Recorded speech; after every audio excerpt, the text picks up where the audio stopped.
Hello everyone, in this video I'm going to show you how to fix Spotify app playlist empty. So actually it's very quick and easy. I'll show you how to do that, but you need to watch this video till the end so you won't miss any important steps. So first of all, we need to open Spotify, and here on our home page we need to click on our profile picture in the top left corner and choose here settings and privacy with the little gear icon. Click on it.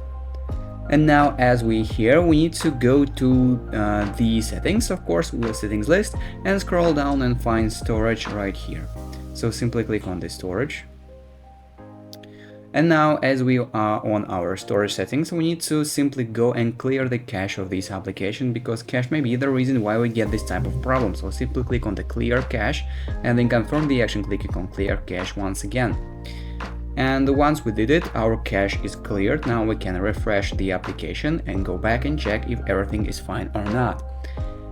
But if this didn't work, the next thing I'll suggest you to do is you need to go to the settings on your application and clear the cache in some other way. So simply scroll down a little bit until you will find general with a little gear icon also, and then go to iPhone storage here.